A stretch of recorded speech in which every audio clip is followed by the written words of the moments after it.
दोस्तों, HDFC AMC के बारे में वीडियो में हम बात करने वाले हैं। रिजल्ट्स बहुत ही जल्दी आने वाले हैं। अप्रैल 25 को हम रिजल्ट्स का प्रीव्यू करने वाले हैं। साथ साथ इस वीडियो में बहुत सारे डेटा लेकर आए हैं। कंपनी डिविडेंड अनाउंस करने वाली है, उसको हम समझेंगे। कंपनी के मार्केट शेयर समझेंगे, फंडामेंटल्स, बिजनेस में क्या ट्रिगर है, सब कुछ हम वीडियो में जानने वाले हैं। तो देखिए, सबसे पहले अप्रैल 25 में जब रिजल्ट्स आएंगे तो उस दिन ध्यान डिविडेंड पे भी रहने वाला है। अब देखिए, जो पिछला फाइनेंशियल ईयर था उन्होंने 42 रुपीस का डिविडेंड डिक्लेयर किया हुआ था। इनफैक्ट साल में सिर्फ एक बार ही पिछले कुछ सालों से डिविडेंड आ रहा है। 2021 का जो फाइनेंशियल ईयर है 34 रुपए का डिविडेंड था और उससे पहले 28 रुपए का डिविडेंड था। तो हम देख रहे हैं कि डिविडेंड धीरे धीरे करके बढ़ रहा है HDFC AMC का। अभी देखिए, जो शेयर प्राइस है 1769 के आसपास में है और पिछली बार 42 रुपीस का डिविडेंड था।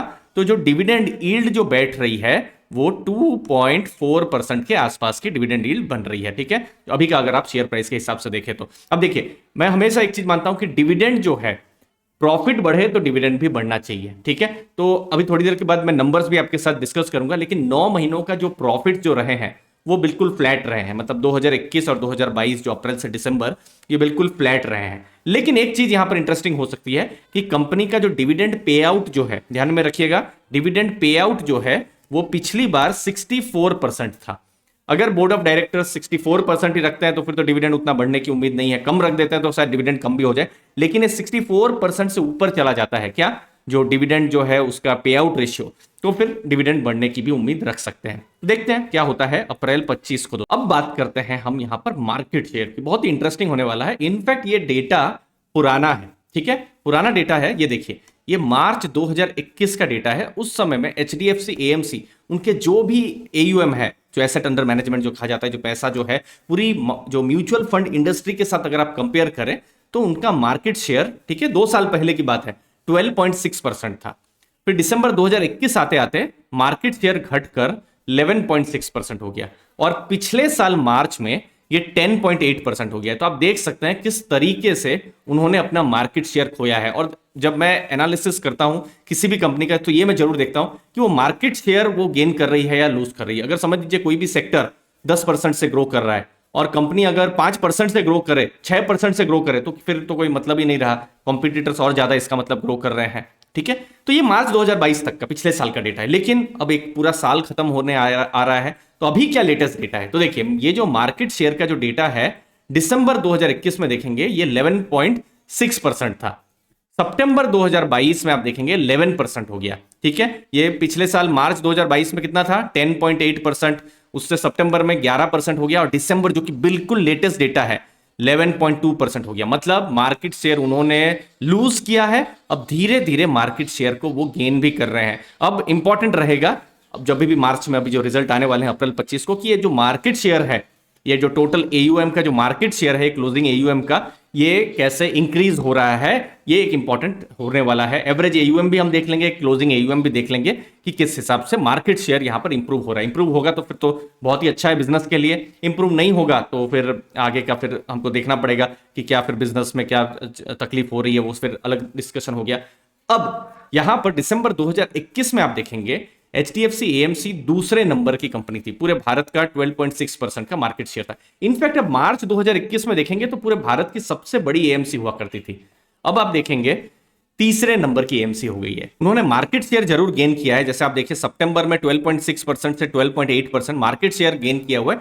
लेकिन जो कॉम्पिटिटर्स हैं वो भी और एग्रेसिव आ गए हैं, तो कॉम्पिटिटर और ज्यादा मार्केट शेयर गेन कर रहे हैं। तो ये इंपॉर्टेंट रहेगा देखना कि ये किस हिसाब से आगे हो रहा है या पीछे हो रहा है। तो देखिए, अब हम फंडामेंटल कुछ नंबर्स आपके साथ डिस्कस करते हैं। तो देखिए, यहां पर HDFC AMC 37,731 करोड़ का मार्केट कैप है, एक मिड कैप की कंपनी है। स्टॉक का पी रेशियो आप देखेंगे 27.1 है, जो कि जो दूसरी लिस्टेड कंपनियां हैं उनके कंपैरिजन में आप देख सकते हैं थोड़ा इनका जो वैल्यूएशन है थोड़ा प्रीमियम है। जैसे UTI AMC का 21 के आसपास का जो है P ratio, Aditya Birla AMC का देखिए और कम है, 16.2% के आसपास में है। फिर उसके बाद निपॉन AMC का आप देख सकते हैं 21 के आसपास में है। तो एक प्रीमियम वैल्यूएशन मिला हुआ है। तो देखिए, जब भी कंपनी को प्रीमियम वैल्यूएशन मिलता है किसी भी कंपनी को, तो इन्वेस्टर्स का भी एक्सपेक्टेशन होता है कि वो ग्रोथ भी ज्यादा करे। तो देखिए, अगर मैं पिछले 5 साल का पी रेशियो दिखाऊं यहां पर, भले ही 27 ज्यादा दिख सकता है, लेकिन मीडियन पी देखिए 41 का है। एक और उनको प्रीमियम वैल्यूएशन मिला हुआ है।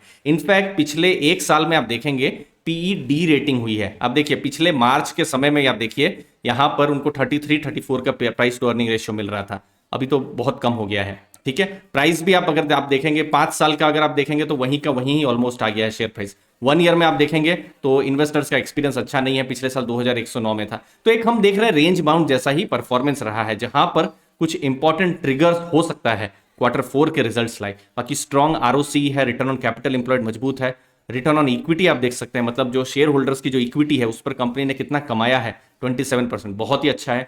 और ये जो बिजनेस मॉडल है जो म्यूचुअल फंड का, एएमसी का फ्री ये बिजनेस मॉडल होता है और यहाँ पर कैश जनरेट होता है, इसलिए कंपनियां ज्यादा से ज्यादा इनफैक्ट डिविडेंड दे पाती है। जैसे यहाँ पर निपॉन की मैं बात करूं, वो उन्होंने 96% डिविडेंड पे आउट कर दिया था। खैर आज वो डिस्कशन का विषय नहीं है, बट वही मैं बता रहा हूं कि यहां पर मार्जिन भी स्ट्रांग होते हैं। ऑपरेटिंग मार्जिन आप देखिए 73% है, प्रॉफिट मार्जिन भी बहुत स्ट्रांग है 57%, लेकिन फिर भी शेयर प्राइस नीचे गिरा है, पीई की डी रेटिंग हुई है, उसको भी तो हमको देखना पड़ेगा, समझना होगा। तो उन सब चीजों के बारे में हम एक बार डिस्कस कर लेते हैं। तो उससे पहले दोस्तों आप हमारा अर्ली फाइनेंशियल आजादी का ऐप को भी डाउनलोड कर सकते हैं।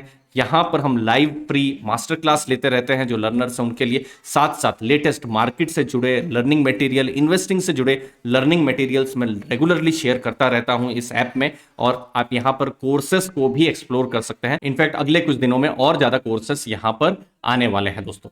अब देखिए ये है इंपॉर्टेंट नंबर, हमने देखा कि बहुत अच्छे यहाँ पर फंडामेंटल्स है, ROC ROE almost debt free company, लेकिन कंपनी को ग्रो भी तो करना है। देखिए ये है अप्रैल से दिसंबर 2021 का डेटा। ठीक है, आप यहां पर इनकम देखिए 0% ग्रो हुई है अप्रैल से दिसंबर 2022 में, सेम टू सेम इनकम है। 1852 करोड़ की इनकम थी, यहां पर 1844 करोड़ की इनकम है, 0% ग्रोथ है। प्रॉफिट्स के नंबर देख लीजिए, यहां पर प्रॉफिट आफ्टर टैक्स 0% ग्रोथ है। 1049 करोड़ का प्रॉफिट था, इस बार भी 1048 करोड़ के आसपास में प्रॉफिट है।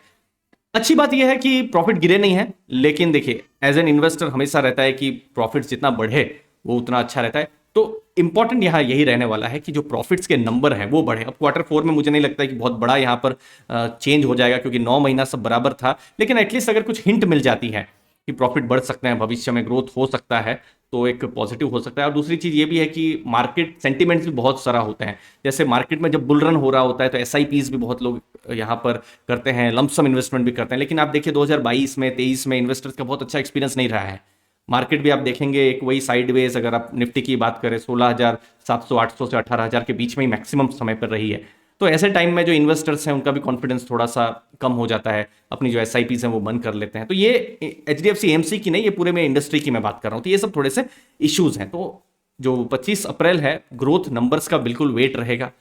अब एचडीएफसी एएमसी के जो अलग अलग फंड हैं उनका परफॉर्मेंस भी आना शुरू हुआ है, और जब फंड परफॉर्मेंस अच्छा आता है तो इन्वेस्टर्स की नज़र में भी वो जो है फंड्स आते रहते हैं। ठीक है, लेकिन अगेन पॉजिटिव है तो कुछ नेगेटिव भी है। नेगेटिव एक अचानक से शॉकिंग एक चीज आ गई थी मार्च के एंड में, जहां पर इंडेक्सेशन जो बेनिफिट है वो रिमूव हो गया। अब ये एचडीएफसी एएमसी स्पेसिफिक इशू नहीं है, ये एक्चुअली में कहा जाए तो पूरी म्यूचुअल फंड इंडस्ट्री के लिए एक शॉक आप कह सकते हैं, क्योंकि डेट म्यूचुअल फंड अगर कोई भी इन्वेस्टर ले रहे थे तो इंडेक्सेशन एक बहुत बड़ा बेनिफिट था कंपेयर टू फिक्स डिपॉजिट, क्योंकि रिस्क फिक्स डिपॉजिट के कंपैरिजन में ज्यादा रहता है।